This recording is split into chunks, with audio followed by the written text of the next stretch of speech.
What's up, everyone? I'm really excited for Sonic X Shadow Generations, an all-new solo Shadow journey with the return of Black Doom, who I never thought would come back. Given the standard of new Sonic games, there's an animated short promoting it, Dark Beginnings, featuring Maria and Gerald Robotnik. Holy crap! Humans! Humans are back! At least in the short. Maybe we'll see flashbacks of them in the final game. Huh? Also in Dark Beginnings, we see...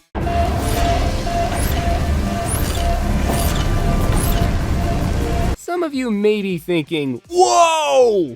Who is that? This right here is Emerl, who debuted in 2004's Sonic Battle. If you've never played this game, no one can blame you. It's on the Game Boy Advance only, and that handheld's library rarely gets re-releases. With only 2 appearances, all on handhelds, Emerl is on the obscure side, along with his kin. The nefarious Battle Cuckoo Army in Tails Adventure, the helpful Coconut Crew in Sonic Rush Adventure, and of course, Mighty the Armadillo and Ray the Flying Squirrel.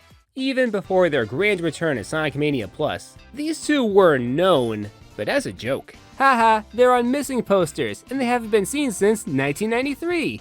Pay no mind to this 1995 game. Sure, we heard of them, but who are they as characters? I don't know. After the short time in the spotlight, they've been left out for eons. And please don't ask me about the comics, that's way too much I don't know. So we've come to Sonic Mania Plus, as well as the animated promo, Sonic Mania Adventures, which gave them the opportunity to be more fleshed out. Mighty and Ray are confirmed to be a teen and little kid respectively. So we've got another Sonic and Tails duo, but Mighty isn't as outgoing as Sonic, and Ray isn't a genius like Tails. That leaves us with a more laid-back, casual pairing, and they're so freaking adorable, I love them! We see how protective Mighty is concerning Ray, willing to hand Metal Sonic a Chaos Emerald to save the Squirrel Kid. There's such a wholesomeness to it. In addition, they have their own abilities. Being a super strong and durable armadillo, Mighty can slam through spikes and Ray can glide through the air, but unlike Knuckles, he can ascend. These obscure running gags have become their own people. Mania also brought Team Hooligan back via illusions. The gentle powerhouse, Bark the Polar Bear, the bomb-loving Bean the Dynamite, that name, not Bean the Bird or Bean the Woodpecker, Bean the Dynamite, and the treasure-hunting Fang the Hunter.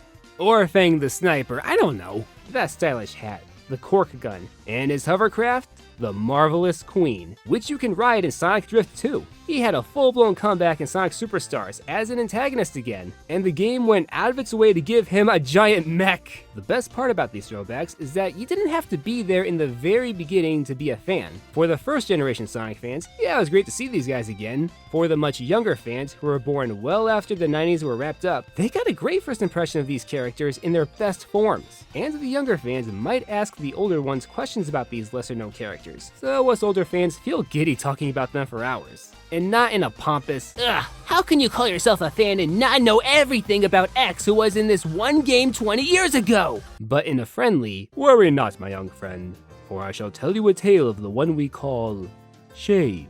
That's the classic era, but the era I grew up in, the 2000s, we're getting Black Doom again, but I wouldn't call him an obscure character since he was the main villain of this console game. Doom's been known of for years, not obscure. But the inclusion of Emerl brought more to the table. Alright, enough stalling, let's talk about the robot. I already talked about Emerl in this collab with Jay's reviews, but there's still more to say. Emerl can analyze and copy everybody's fighting moves. Spin dash, no problem. And with Shadow involved, he can learn Chaos abilities. The personalities of each character can rub off on him. In case you're wondering, Emerl doesn't have a voice. He reuses audio from the other fighters when using their moves.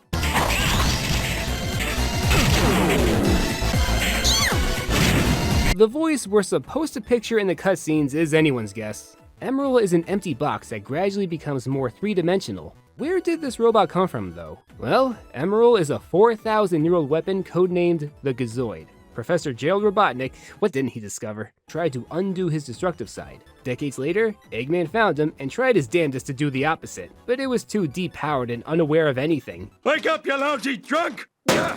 In the 8th and final chapter, Emerl is the main focus. After all the training, he dukes it out with Eggman in the Death Egg, but after the Doctor screwed his programming, he becomes a weapon again, and is on the verge of destroying the Earth. So Sonic has to fight him to the bitter end. Given Gerald's failsafe, Emerl self-destructs to stop himself from obliterating the world. It's a downer ending. We grew attached to Emerl, and the finale is the hardest to watch in the franchise. There isn't even any music in the final cutscene. Just like with Shadow, he has a history with Professor Gerald, and in his first game, he has a fake-out death. While Shadow's story in Sonic Adventure 2 was learning to let go of revenge, Emerl's in battle was starting from the ground up and forming his own identity. And like with Shadow, he comes back in a later game. For Sonic Advance 3, Eggman has repurposed Emerl into a more modern, battle-ready machine. g-merl! Or g-merl? Or is it g-merl? I don't know. At the end of every stage, g-merl inserts himself into Eggman's mech, but in some cases, he acts as an independent fighter and has more techniques under his belt. Dash attacks, missile launchers, teleportation, possibly chaos control?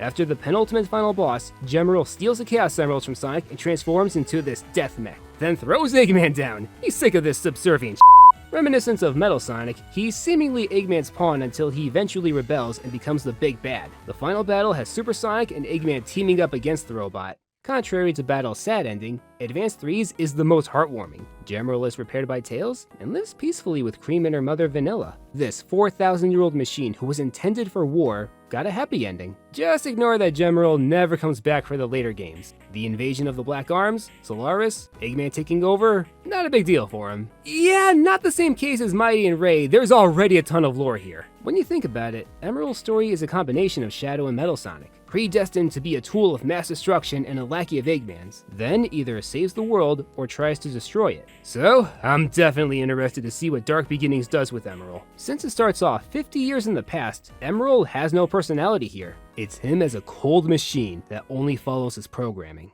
Obscure characters can bring a sense of togetherness, not just with Sonic. Not everyone knows about a certain character since their games either don't sell or they're exclusively on handhelds. But when you meet someone who also loves a lesser-known character, that's a good feeling. Sure, F-Zero is popular enough for gamers to be aware of it, but I would love to hear people talking about pilots other than Captain Falcon. Wait, you love Drac and Roger Buster too? We are so friends now! Even if they're in a highly successful franchise, we'll get cases like Burn from The Legend of Zelda Spirit Tracks. This guy rules, and he's only in one game. How is he not in Hyrule Warriors? It's Hyrule Warriors! And not everyone was invited to the party. Brave. The Search for Spirit Dancer is a hidden gem for the PS2 where you play as a young Native American named Brave and venture off to save his tribe.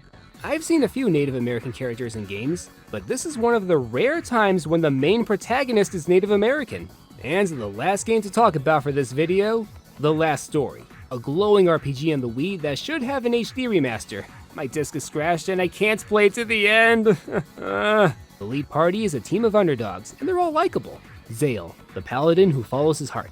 Dagrin, the mature leader. Seren, the fighter who speaks her mind. Yurik, the youngest and most blunt of the crew. Lowell, the flirty comic relief. And Miriana, the introverted bibliophile. I love how they bounce off each other. The believability of their friendship resonates greatly with the player.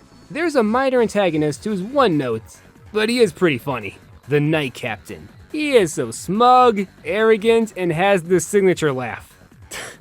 His voice actor was in that booth and thought to himself, I am going to laugh like never before. Off to the castle! What do you call this? This castle is now mine! Surely the whole island belongs to you, Captain. Oh, I guess you're right. Sadly, not every character is going to be popular. A lot of them will be lesser known, especially if their games aren't hitting or they're on handhelds made decades ago. But some people will notice them, and that can lead to a small but wholesome community. Even when obscure characters do get to be in the limelight years later, we'll never forget how they kept us connected way back when. Thanks for watching. Please like, subscribe, and if you want to see more lesser-known characters, my debut novel Shadow of the Chimera Fractured Reunion is now available. The link's below. So who are your favorite obscure characters? Be it in the Sonic franchise, or in general. Let's keep the dialogue going. Till next time. What, no enemies here either? The spineless cowards must have heard you coming and ran. I'll bet! Listen to that. What an arsehole. My name's Captain McChuckles. Honestly, what's with him? Who laughs like that? He must be putting it on.